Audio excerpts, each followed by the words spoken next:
When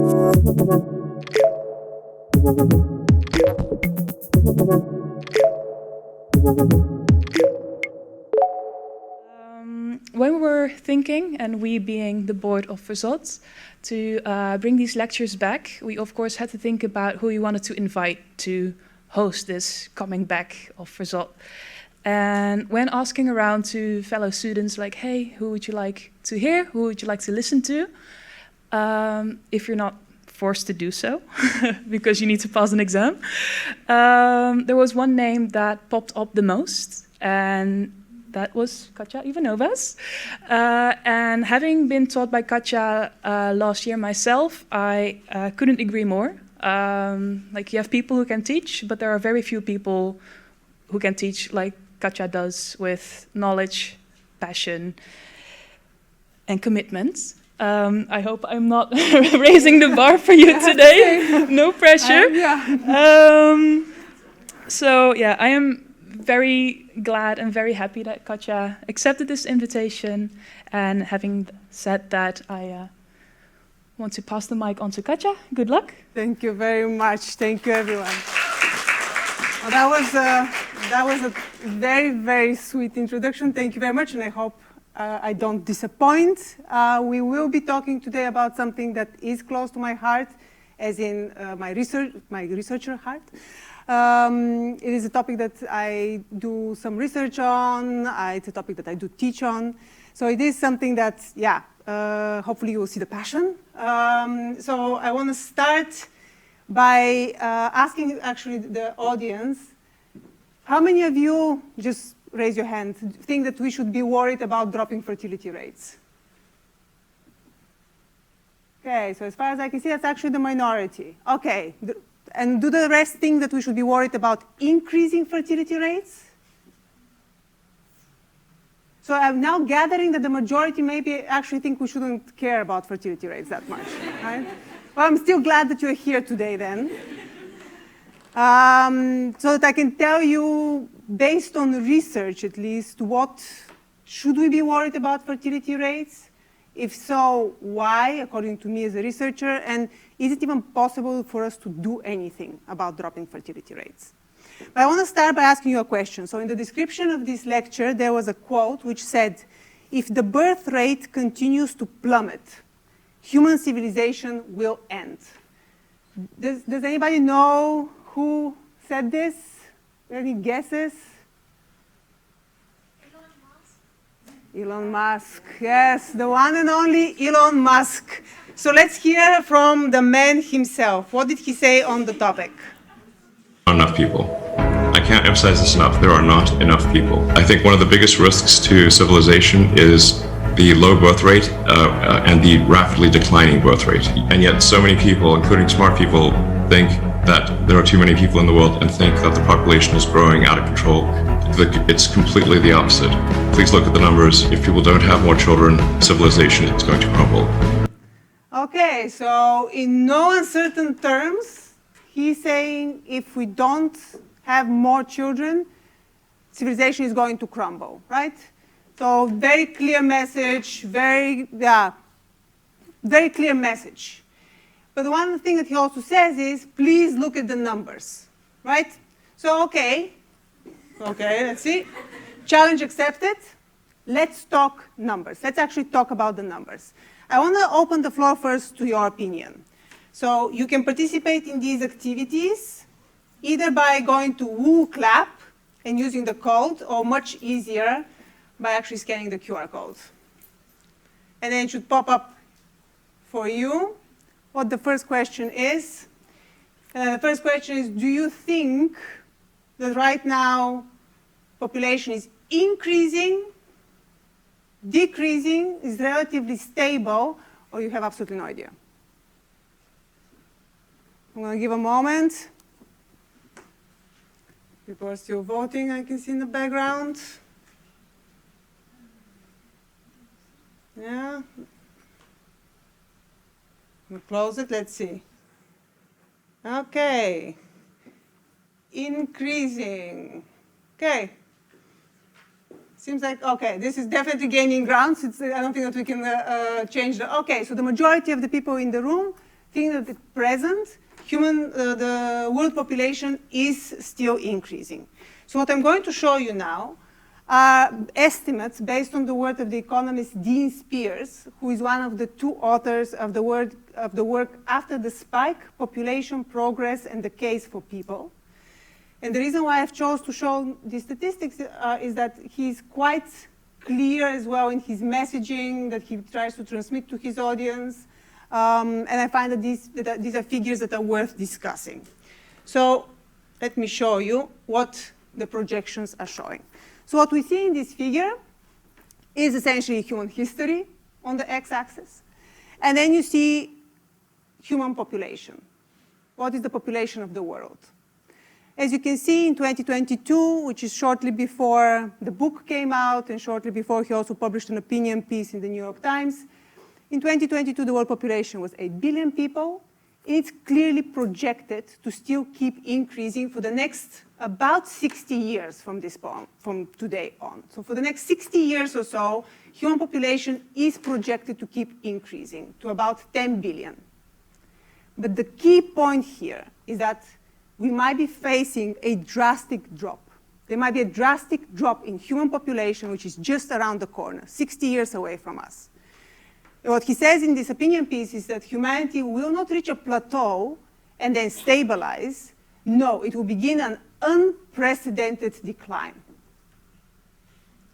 You can see that 60 years from now, just dropping off the cliff.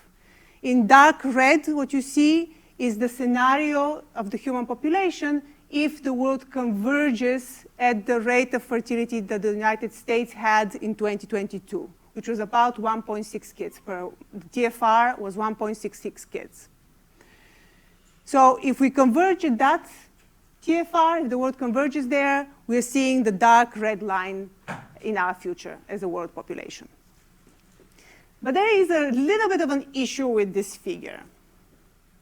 And the main issue with this figure, and one thing that I always try to tell my students, always look at the axis. Look at the x-axis, look at the y-axis. Are those clearly marked? I'm going to stop just for a moment so that everybody can take a seat. Don't worry. Come in. Welcome. The thing with this figure is that, as you can see on the x-axis, this is displaying the entire human history, essentially. It's 5,000 years of human history. It's very difficult to really understand how soon are we facing a problem. And for every economist who makes a graph like this, there is a social demographer or a family sociologist that says, no, we need to make a better graph. So what I'm showing you right now is the work of Philip Cohen, who is a family sociologist, who took the data provided by Dean Spears and plotted just the peak that you saw in the previous figure. He plotted a peak to try to understand what are we really facing, what are we really looking at, and how soon are we facing this decline. And what you can see here is that, okay, in 2024, about 8 billion people. Then, as the projections showed you earlier, by 2085, we're increasing to 10 billion or so. And then a decline starts. But that decline really doesn't look as dramatic as you saw it in the previous figure. In fact, it is going to take another 120 years after 2085, another 120 years, for the human population to reach the same level as it was in the year 2000. And I know that the majority of you do not remember the year 2000. I remember it. And I'd like to point out that we were definitely not panicking that there are not enough people. So the important thing here is that, yes, if that trend of, let's say, declining fertility rates continues, if the world converges to a total fertility rate of 1.66, it will take another 180 years from now for us to reach the world population that we had in the year 2000. So even if we're facing a depopulation crisis, that is not anytime soon. The thing with population panics, the thing with this panicking about fertility trends, is that this is not the first time that we're seeing such a population panic. It's not the first time that we're seeing preoccupation with what is happening to fertility rates. The interesting thing is that the majority of the population panics before today were very much focused on we have too many people. In fact, one of the earliest examples was the work of another economist, I'd like to point out, Thomas Malthus, who wrote a work in the 18th century, which was very much anchored on the argument that while the increase in our resources is linear, the increase in human population is potentially much larger than what our resources can sustain. So what he said is the power of population is so superior to the power of the earth to produce subsistence for man that premature death must in some shape or other visit the human race. In fact, Malthus also opposed poverty laws. One of the reasons poverty laws, which were meant to provide resources for the poor, so they can buy food, so they can buy accommodation. He opposed these laws partially because of the argument that these laws will enable people to have more children while not simultaneously increasing the productivity of society as a whole. And you can be thinking now, 18th century, they couldn't imagine the things that we can do with technology nowadays. They couldn't imagine the way we'll be able to produce food. And also, it's really outdated idea. Why are we talking about somebody from the 18th century? That idea did not die in the 18th century. In fact, we're seeing similar rhetoric repeated in the 1960s, which I don't remember, I'd like to point out. But still in the 1960s, you were seeing this argument that most Americans are not aware that the US and other developed countries also have a problem with overpopulation. So this rhetoric is certainly something that we have seen multiple times repeat itself. And the thing with fertility, that's the tricky thing, is that we are really not great at predicting it. We're good at explaining it. We're good at explaining why somebody ended up with a certain number of children. But we're not very good at saying how many children you will have in the future. A great example of this was actually a data challenge which took place last year. It was called PREFER. It was in the Netherlands, Predicting Fertility, where teams of scientists were given access to really phenomenal data and were told, use any method you want to try to predict who will have children in the next 3 years. They were given that access to really great survey data. They were given access to population data, so population from Statistics Netherlands, and told, go nuts. Try whatever you want. Try to predict fertility. And even the best, the most cutting-edge modeling was able to reach only modest predictive accuracy. So we're really not good at predicting fertility.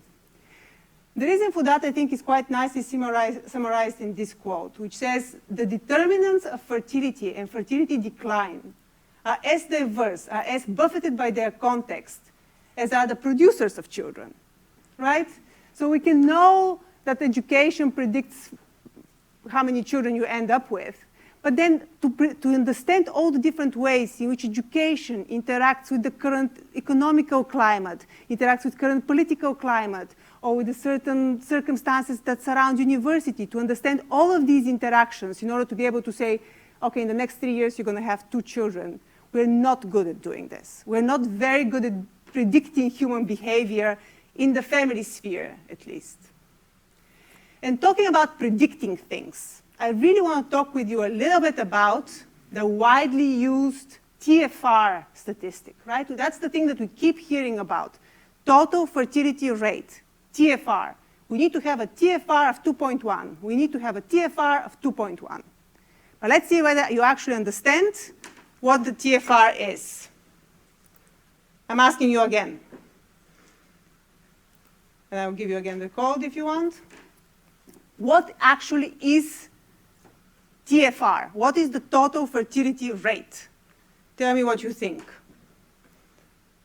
I will not close this because it can impact people if you see how the answers are squaring out. So I'll give you a moment.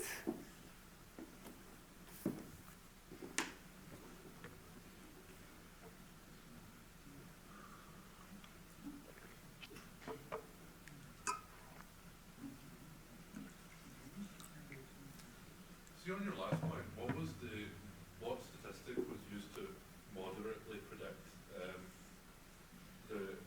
Of the competition? Yeah. So you're asking what did they use?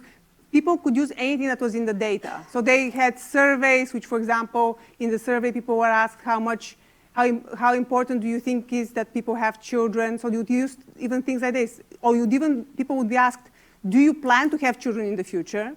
People use questions like this. Or people would use questions about the marital status, educational status, everything. And even with all of that information, the predictive power of the models was moderate at best. But let's see what people actually think the TFR is. Okay, so I see that the majority, 44%, think it's the number of children a woman is expected to have over her lifetime. And indeed, that's what most people think TFR is.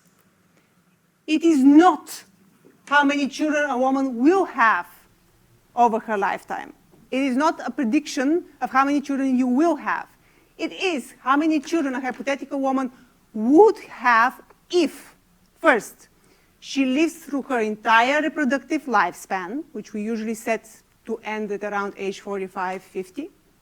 So she lives through this entire time, and if she has children at the same rate as women are having right now.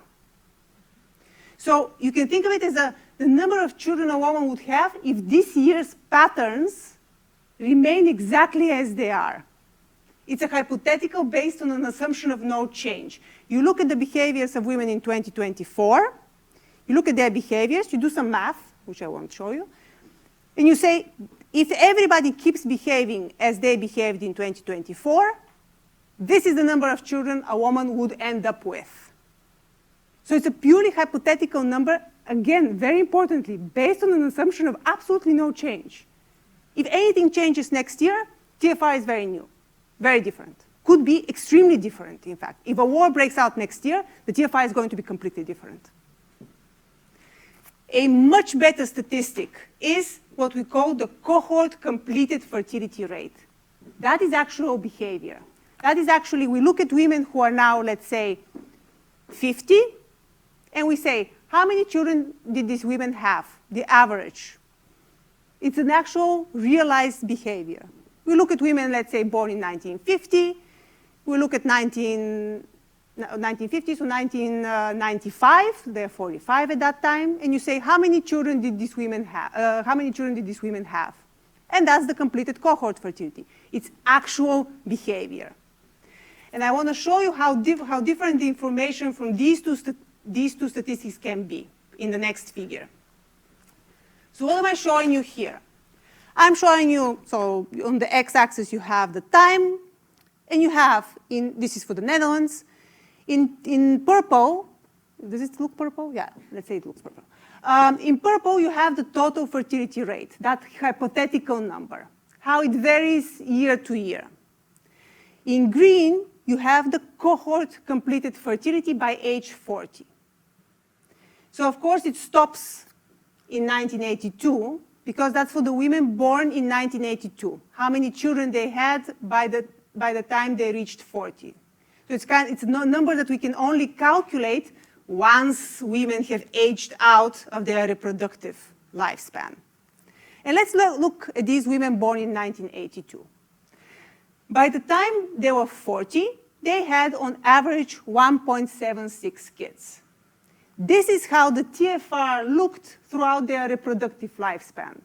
You can see it going up and down, much more kind of noisy or much more variable than you can see that the cohort completed fertility rate is.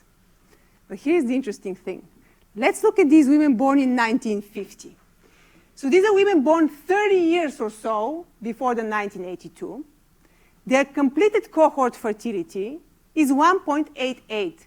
Yes, it is somewhat higher than for the women born 30 years later, but not drastically so, right? It's not a drastic difference between these two cohorts.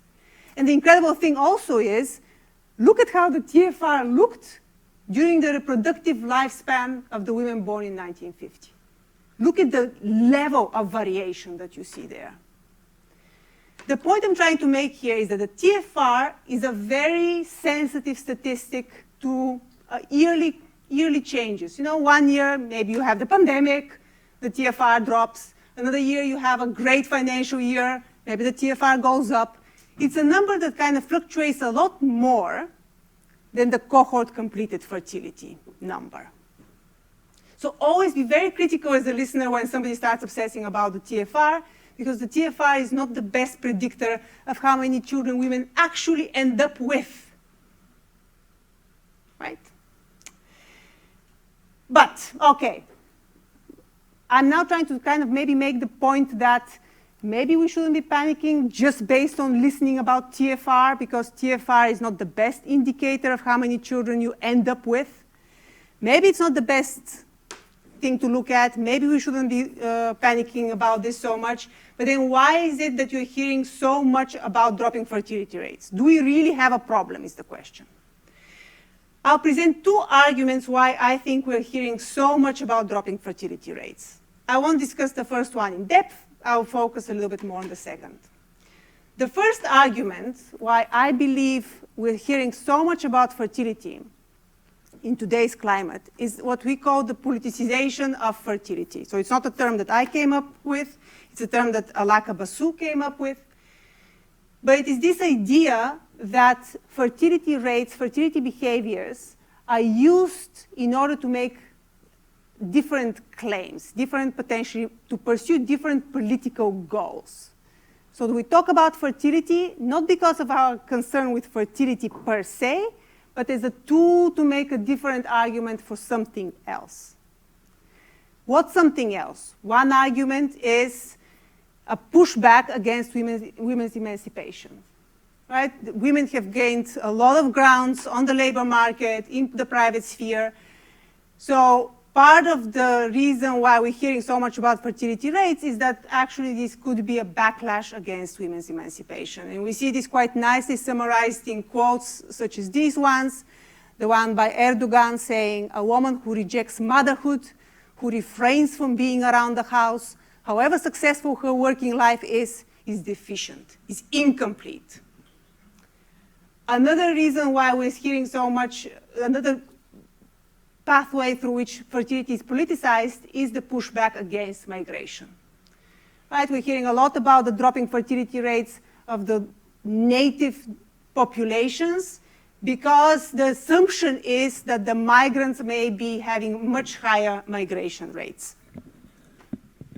And you can see this quite clearly in quotes such as the one by Orban, who said they, meaning Europeans, want as many migrants to enter as there are missing kids, so that the numbers will add up. We Hungarians have a different way of thinking. Instead of just numbers, we want Hungarian children.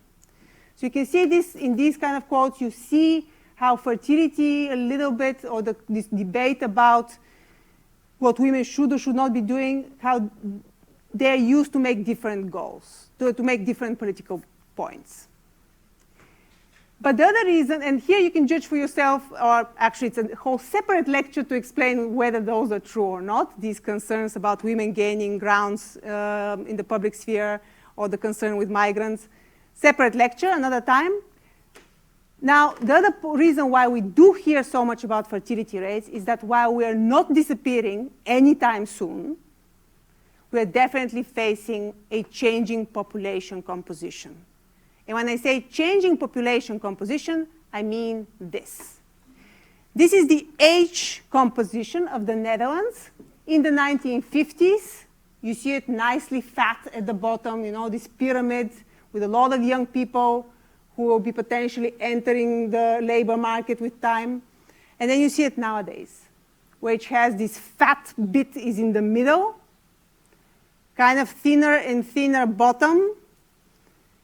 And yeah, you can kind of start to imagine that this changing age composition can present a lot of challenges for welfare states, a lot of challenges for how we're going to provide for pension systems, how we're going to provide care if there are fewer and fewer young people. So the question then becomes, okay, let's say we have a problem. The problem stemming, let's focus on the changing composition of age composition of society. Can policies do anything? Now, before I start answering that question, I want to make a disclaimer that any increase in fertility takes a while to pay off.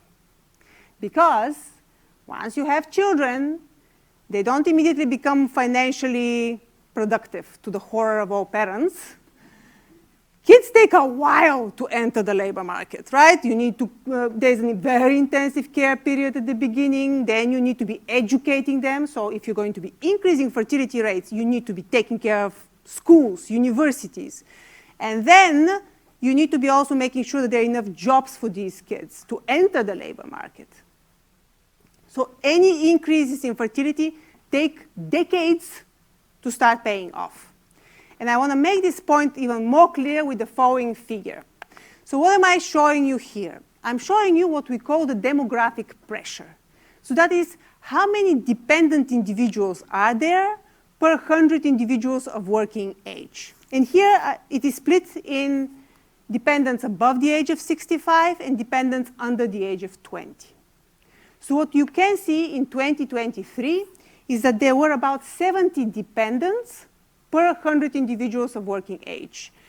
36 of these dependents were under the age of 20, 34 were over the age of 65.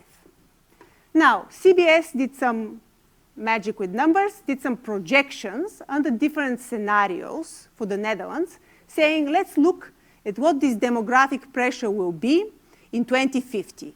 If, gray scenario, life expectancy increases, so people live longer, and fertility rates drop, that's the gray scenario, and the green scenario, where life expectancy drops, but the number of kids goes up.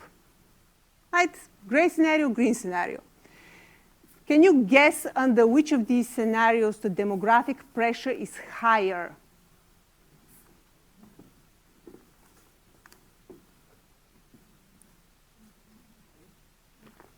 Gray, I'm here. Gray, green. Who thinks gray? Gray. Who thinks green? The rest are not thinking. Okay. So, I see that the most people think that the demographic pressure will be highest under the gray scenario. In fact, it's almost identical.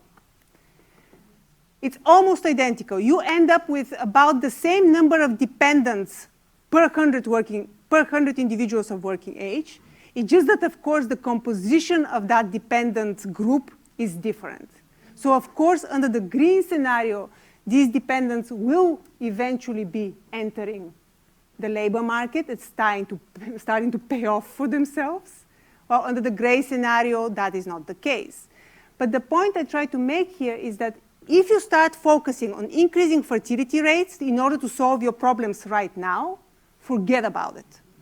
It takes at least a couple more decades for those increases in fertility to start paying off. You need to think of something else in the meantime. So that's one important thing about policies. The other important thing about policies is that it's extremely difficult to even define a fertility policy.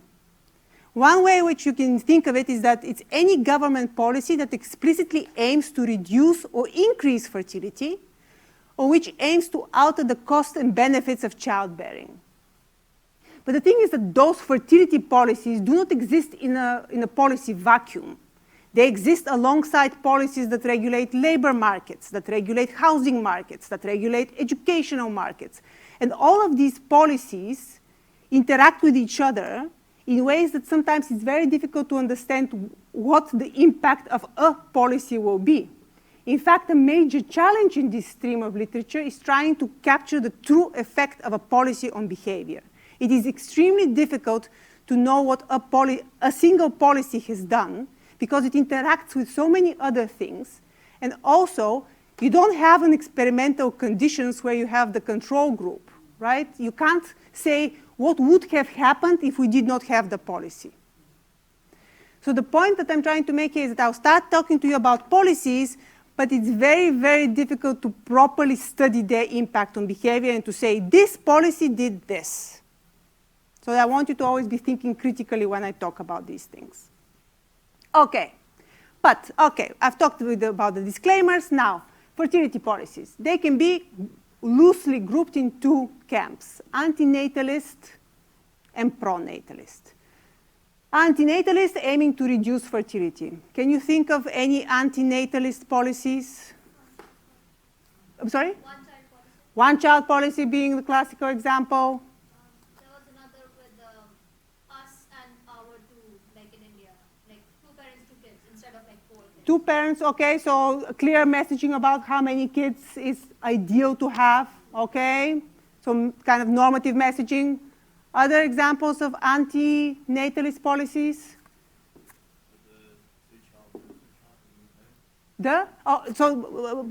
Tax policies, which really, yeah. Like benefit policies. Benefits, yes. Exactly. So you get benefits for 2 children, but not further. So it can be financial incentives not to have more. Tell me. The? Maternity leave. So very short maternity leave. Maybe that could suppress fertility as well. I wasn't thinking of that, but maybe if you have very little or no time, like in the United States, it's much harder to have kids, right? But actually some of the policies that people don't think of as anti-natalist are also all sorts of sex education programs. Because sex education programs teach you how to avoid pregnancies, at least until you want to be pregnant. So any access to contraceptives, these are all examples. But very funny examples, and this was also something, is these kind of examples of messaging about, okay, how many kids should you have, you know? And I've given here, it's a disclaimer here a little bit, I've given here something from Victorian age in England. I don't think it was meant explicitly as an anti-natalist policy, but I have always seen this as an anti-natalist messaging of sorts. But the point here is that we're now going to talk about a little bit more about the pronatalist policies, because these are also the policies which the majority of countries in Europe and North America are adopting. So if we look at the the policies adopted to influence fertility levels, the majority of countries in Europe and in North America have policies that are trying to increase fertility rates. Okay. I want to now ask you, what do you think is going to be most effective when we talk about fertility policies? Which policies, I've given you a group, like kind of general groups of policies. Which of those do you think will have the biggest payoff?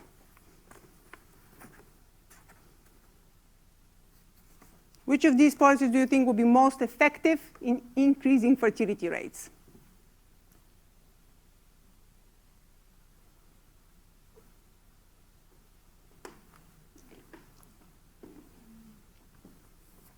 Give a moment for some maybe discussion with a friend, consulting a friend.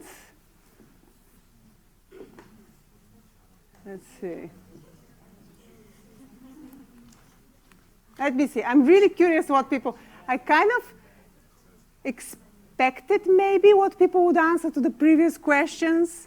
I'm really curious what people will answer to this one. What is kind of the gut reaction of people when you see different policies?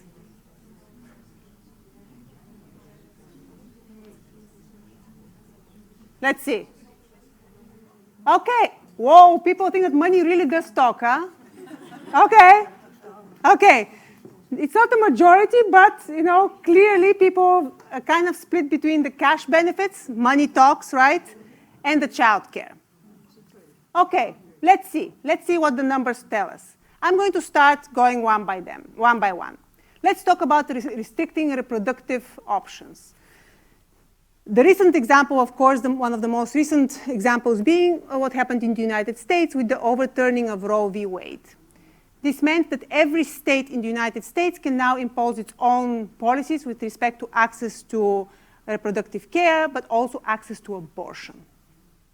Some early numbers that were coming in, some early studies that are coming in, are showing that indeed states with very draconian policies about abortion have seen increases in fertility rates. So we are seeing, for example, states such as Texas and Mississippi, which have some of the most restrictive policies, we're seeing increased fertility rates. That, however, is coupled also with worse child outcomes and worse maternal outcomes. So that's important to recognize that, yes, fertility does increase, but potentially at a cost. The health of the mother and children, that's also important to realize, that the outcomes of these infants are also worse. But the question is, do they work? Does that policy work? And I think a very interesting example that I want to discuss with you shortly is the example of what happened in Romania in the 1960s. Again, not before my time, right? So what happened in the 1966 under the rule of Nicolae Ceausescu, he implemented what is called the Decree 770, which literally overnight drastically changed access to contraceptives and access to abortion. Before Decree 770, Romania had some of the most liberal, permissive policies with respect to access to contraceptives and access to abortion. And Decree 770 literally overnight said, if you have less than 4 children, forget about it. Okay, did it work? What I'm showing you here is the fertility rates of Romania in green, and then the average of 2 other countries which are highly comparable when it comes to their place in history, Hungary and Bulgaria. Both of them were also in the communist regime at the same time, so when it comes to economical setting and, let's say, political context, they're highly comparable. What you see is with the Decree 770, let me see if this works. Yeah, the implementation of the decree, you see this huge cohort. You see this fat cohort that indeed was born. So fertility rate really did increase dramatically. But relatively shortly, you see that afterwards the fertility rate drops. Yes, it does remain somewhat higher than the average of Hungary and Bulgaria, but it doesn't remain shockingly higher. People adapt. People find alternative measures, alternative ways. Unfortunately, in many cases, these alternative measures were access to back alley abortions, which came, of course, with large costs for women's health. But women found a way to limit their fertility.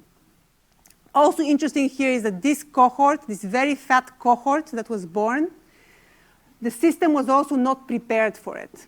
So in fact, many of these people, when they reached young adulthood, were unemployed and had no access to, for example, to housing, to good housing. So the system was not prepared to all of a sudden produce so many children overnight. So when it comes to that option, no, it doesn't work that well. If it works very shortly and at a high cost.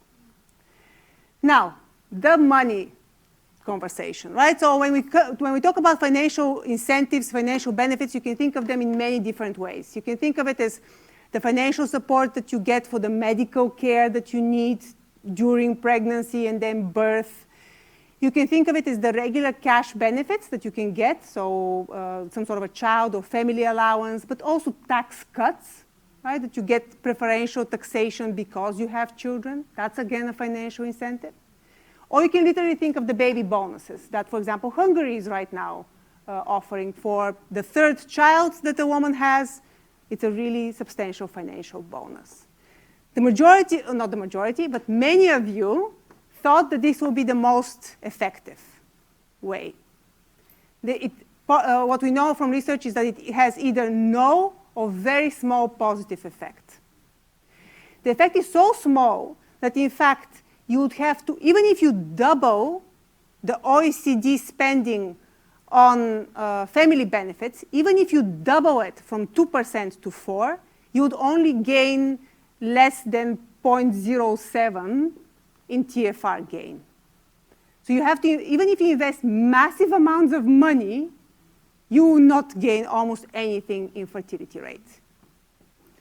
So that one, I have to say, to disappoint those of you that thought that this will be the biggest one, no. At best, a small effect. The other one is leaves, right?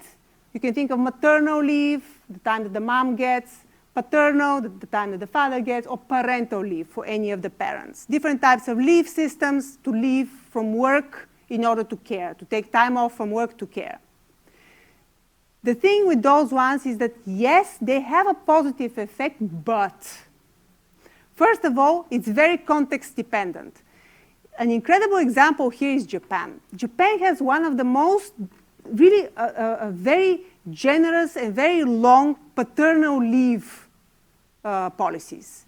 Yet the uptake in, let me see which year it was, in 2022, the uptake is only 14% because there is such a strong norm that men work, that men just don't take the leave, even though it's very generous and it is very long. Men don't take it. So the leave policies are context dependent. Leave policies are also more effective for some groups than for others. Leave policies look like they're effective for the behavior of highly educated groups, the groups that potentially have also very good jobs. So then giving them time off from that job in order to care seems to work, but they're not so effective for the lower educated. Very important here is that the length of the leave can also have very negative effects on other outcomes for people. And a great example here are the labor market outcomes for women. The longer the leave, the worse the potential outcomes for women when it comes to working career. So lifetime earnings, promotions, things along those lines. And the problem with this one is that we cannot really understand what the magnitude of these policies is because every country has a slightly different arrangement about length, about how paid it is, about the intensity with which you can take it. So it's very difficult to really study consistently what is the actual effect. It's a small effect, it's there, positive, but how much you get, how much bang you get for your buck is a little bit hard to estimate. And then the last one, childcare. It does work. And possibly, that's the interesting thing, possibly it's a substantial and lasting effect, providing childcare. But again, it has to be of high quality. It has to be for children of all ages. It cannot start at age 4. You have to provide care for young infants as well. The opening hours have to align with the working schedules of the population. If you have childcare that starts at 9 and finishes at 5, somebody still has to potentially be working less in order to take the kids to the place and take them back. Importantly, it should not be expensive, right? You cannot have paid childcare and think that you're doing much. And again, it is probably much more effective for some groups than for others. Again, for the higher educated versus the lower educated. So policies, when they work, they probably work for some groups rather than others. So you may be thinking, okay, all of this rundown of different policies, do they work or not? Can we even do anything about the declines in birth rates? So in order to discuss that, I want to show you this figure. So what are we seeing here? Is the total fertility rate, that TFR number, which I told you don't look at it, but let's look at it. So it's displayed for 4 countries. Italy, which has historically low fertility rates for like decades now. Then you have Norway, which is this Scandinavian example of, oh, they're doing it so well. They have great work-life balance policies. They have free childcare, gender equality, great place, right? You have Hungary, which implemented massive number of primarily financially based incentives in order to improve fertility rates. And you have the Netherlands, the Netherlands. So what are we seeing here? The thing is, even if fertility rates have been higher at some point, they start dropping down eventually. Look at Norway. Norway is a really fascinating, and this is not just Norway, this is also Finland. So all of these Scandinavian countries that we keep thinking of as the holy grail when it comes to family policies, all of them are seeing drastically decreasing fertility rates. And people are really thinking, what is happening here? How is it that with all of these policies, they're still dropping fertility rates? The thing is that you have to recognize that people get used to stuff. Right? So this generation of people that now should be having kids, they have grown up with the expectation that, yeah, of course I have free childcare. Yeah, of course I have generous parental leave. It's just how it is. It's not something new that is offered to you to stimulate you to change your behavior. No, it's just the thing that has always been there. So people are used to it. They don't possibly factor it as much in their decision making as they have. It's this hedonic treadmill that we call it. And the thing that's important with Hungary, because you can definitely see, you see this bump. So Hungary is doing really, like, you can kind of start thinking these policies are working. You see that even in Hungary, you're starting to see this drop in the last few years. And crucially, again, this is the total fertility rate. We don't know what the completed cohort fertility will look like. It could be that some women are now having children earlier. They're like, oh, okay, I'll have a kid in my 20s rather than in my 30s. But they don't end up with more children than they were ever planning to have. So we're going to have to wait for quite a while to see whether Hungary's attempt has even paid off. So now you can start thinking, well, then we should just give up, right? Remove policies, at least we save money, right? All these policies for all these things, might as well just save the money. Well, the problem is then, if you remove the policies and people are used to them, imagine what might happen in a country like Norway if you remove the thing that people are used to. But also the other thing is that you actually don't know what the fertility rate would look without that policy. It could be that we have lower fertility in Norway right now, but you wait and see what happens if you don't have that policy at all. And crucially, one thing is very important. The policies that governments choose to implement send a strong signal about what the government wants for its population.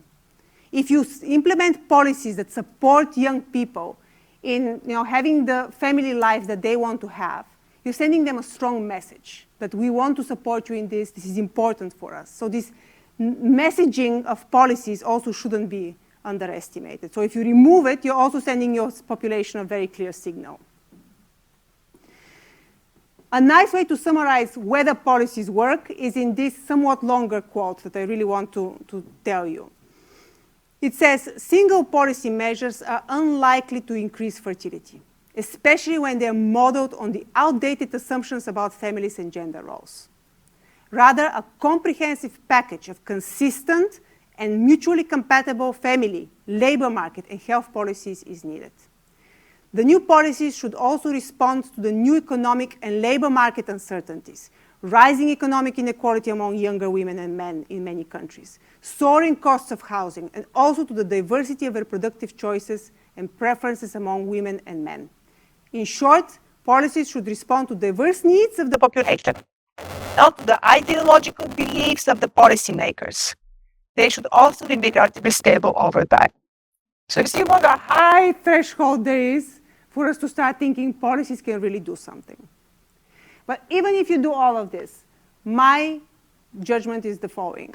The reality, according to me, is that a return to a sustained 2.1 TFR, right, so this magical replacement number that everybody talks about, if every woman has 2.1 children on average, we will be good. I believe that this is absolutely unrealistic. So as it's argued in a really great book called Decline and Prosper, instead of asking the question of how can we get people to have more kids, we should much rather be asking how do we enable people to have the number of kids that they want to have, but also how do we adapt to a sub-replacement fertility. It's just the reality in which we're living. We're living in a sub-replacement fertility reality. And now I want to open the discussion with this question. Tell me, so this is that you can contribute to, if you could advise the Dutch government to invest in one family-related policy priority, what would it be? So it doesn't have to be something that I discussed now. It can be also just entirely out of the box, something that you think this is going to, wow, that came across strong. Okay, that's, okay, kindergartens, okay. Let's see. Housing, please, okay. Okay. That definitely colored our perception. Let's see. What are the people thinking? Free education, okay. Maternity leave, there you go. We're getting a little bit of a, okay. Free childcare. Yeah. There you go. I'm seeing quite a retirement pension systems. I'm kind of curious what people are thinking there. Social security. Let's see. Okay. Sex families, stable income, starter allowances. I'm curious. I'm now going to open the floor for questions and just discussion in general. Is there? The housing is very front and center. Are there any policies? Yes, thank you. Are there any policies that you're surprised I didn't discuss today, that you thought, okay, this must be a policy that has some sort of a clear impact on fertility, and you're surprised that I didn't discuss? I mean, I can imagine housing is one of them.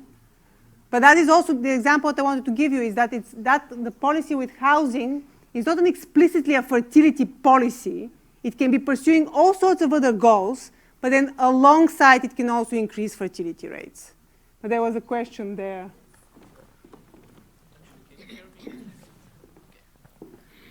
Yeah, I was quite surprised that we didn't discuss that actively, the factor of education and how that also impacts. How it impacts fertility? Yeah. Absolutely. So education is a great predictor of fertility behaviors, but it is not necessarily. So one way, for example, to suppress fertility can be to increase the educational attainment of women, or to increase the period in which people are in education. Because the longer people are in education, the less likely they are to be having kids at the same time, because it's not. Many of you are trying to combine work and studying, try to combine work, studying, and children. So it can be one way through which, without explicitly targeting fertility, you decrease fertility. Of course, alternatively, you can make education extremely expensive, push people out of higher education, and lower education is typically linked with higher fertility. So that can be a way through which you impact fertility rates. You either provide free education, people pursue it and then potentially have fewer kids, or you suppress education and then people maybe have more kids, but that is also not necessarily always the case. One extra angle that's kind of interesting to me, what about increasing dropout rates among men? Increasing dropout rates? Dropout rates in education? Yes. Well, men can't have kids by themselves. So you do need the women. I mean, typically, you need to have a person, So one of the things that is hypothesized right now, potentially, why we're having dropping fertility rates, is also the inability to partner. So there's a little bit of this debate, is that young people maybe are now less and less able to form a stable partnership, to find a partner with whom they want to be in a relationship and want to be in a relationship in which to bring children. And that can also be an element of the dropping fertility rates. The precise impact is not known yet, but it is one of the hypotheses, is that the drops in partnership rates is also associated with the drop in fertility. So one policy that Korea has, for example, right now, is that it's stimulating all sorts of dating activities in order to get people to partner and then potentially have kids. Other questions that you have about anything, about the policies, or about something else? My question was, like some developing countries, like they have really high birth rates. Like in Congo, there's like 6 children, 6.1, I'm pretty sure. I was just wondering, they don't even have any like healthcare policies or whatever, and they're still having a lot of kids. I know their perception of having kids, they see kids as like something as profitable and like more income. But I was just wondering, like, they don't have any policies whatsoever, but they're still having a lot of kids, So the thing is, there are many things I think mixed in this. Why is it that there is a very high fertility rate in some countries? It can be that, for example, children are seen as a security in old age, right? So if you don't have a pension system, children can provide support in older age. So in that sense, it's a very rational decision. If you have no access to to contraceptive medical care, also it's easier to have more children because you don't have the contraceptives. You only have to rely on natural methods, and natural methods are not as reliable. In fact, if you look at so I showed you the statistic just for Europe and for North America, that the majority of governments are trying to increase fertility. If you look at the world, the majority of countries in the world are actually trying to suppress fertility. And indeed, it is true that antinatalist policies are much better than pronatalist policies. They're much more effective. So any government that, for example, decides we need to suppress fertility, they have many more very effective tools. One of them would be, in fact, increasing university enrollment. So there are ways to do this if they decide to do it. But of course, what policies every country pursues is dependent on the precise political climate, I would argue. Yeah. Thank you. You're welcome.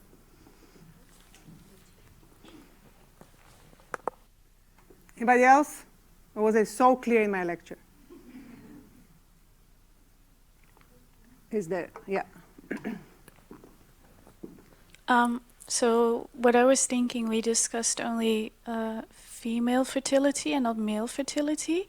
And I actually read some research or recently heard about this, that the quality of sperm is also decreasing, which potentially has to do with the processed foods that we eat, PFAS, those kind of things that's in our food recently. Yeah, I think that's also something to take into account, right? 100%. So what I discussed today is fertility, which is the actual behavior, observed behavior. Either, my fertility is 0, as in no kids, or 1 or 2, something like this. Fecundity is another word which captures your biological ability to produce a child. And indeed, fecundity, our biological ability to produce offspring, for example, for women, starts drastically decreasing in our 30s. And for the longest time, we were not talking about men, as if men are not part of this equation at all. They are. We are starting to pay much more attention now to male fecundity and fertility. And indeed, male fecundity, male's ability to produce a live offspring also decreases with age, is impacted potentially by all sorts of environmental factors. So our biological ability to have children may also be suppressed nowadays. But the reason why for so long we were talking only about female fertility, one of them is cultural, right? We so often think of parenthood as womanhood. So for the longest time, we were just thinking of women as paired with this problem or this behavior. But also, because of data reasons, it's much easier to understand how many children a woman has had than a man. Yeah. So it's just because of the data limitations as well.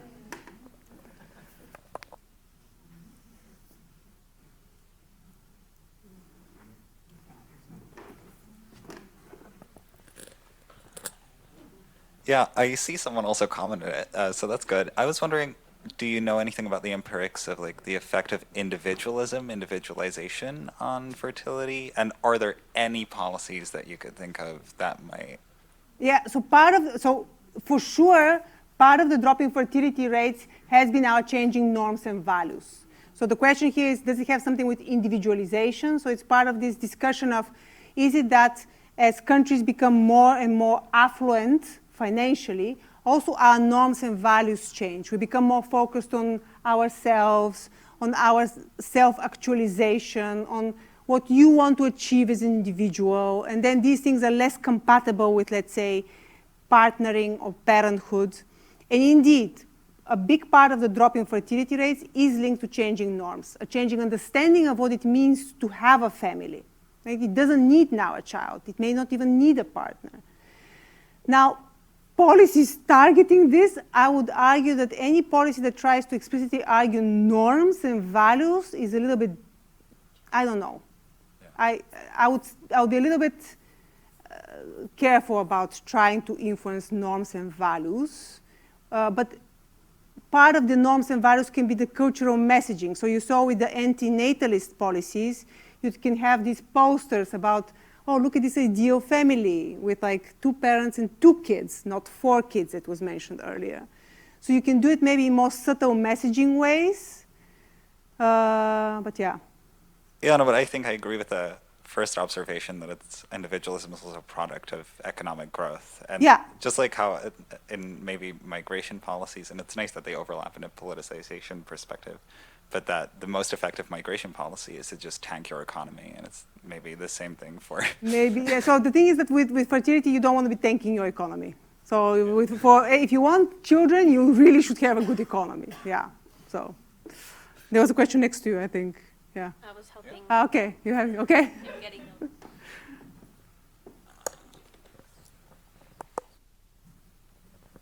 Thank you. Thank you for the lecture. Thank you. Very, yeah, I really enjoyed.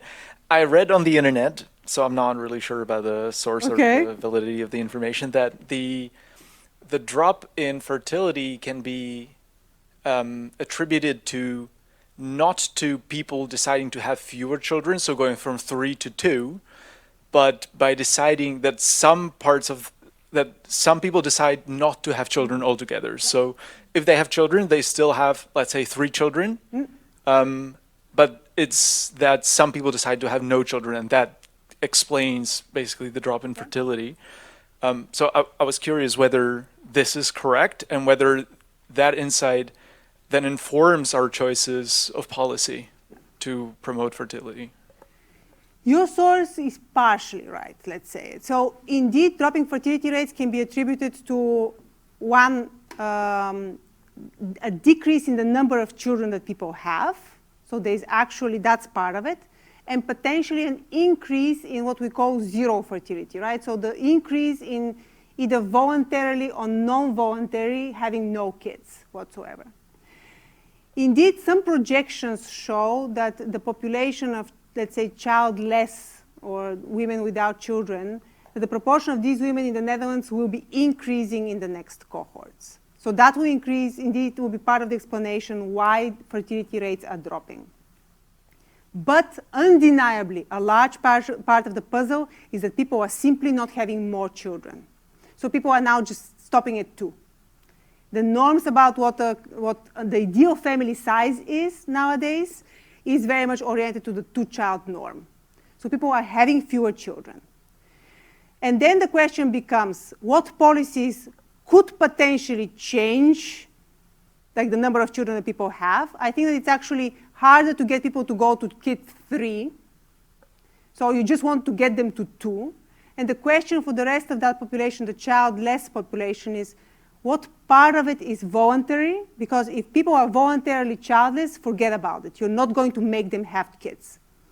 And that percentage of the population is small. It's increasing, but it's not that large. The key question is, why is it that people wanted to have children and ended up with no children? That's your biggest gain, probably.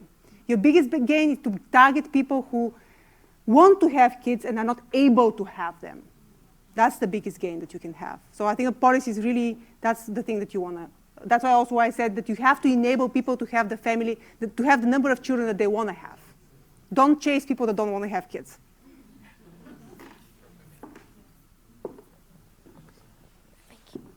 Hi, you mentioned that the number of people who are voluntarily childless is growing, but is that growth in those people significant enough that it causes this decrease in population?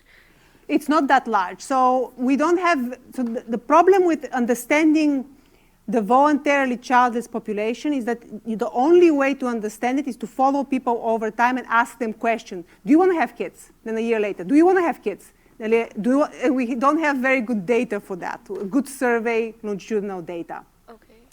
What we can see based on some Dutch data that I have worked with and some Belgian estimates is that it seems like nowadays it's maybe about 10% of young people are saying, I don't plan to have kids in the future.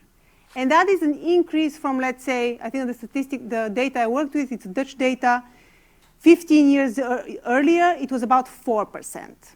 So 15 years ago, about 4% of young people were saying, I don't think I'll have kids in the future. Now it's about 10%. It's still a minority. It's a doubling, but it's a minority. It cannot explain why we're seeing these large decreases.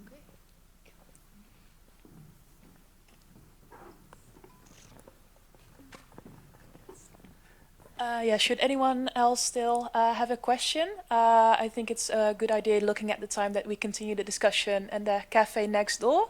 You can pick up a token for a free drink on your way out, and I really hope to see you all there for discussion, socializing, and some snacks. Thank you, Katya. Thank you, everyone. Yeah.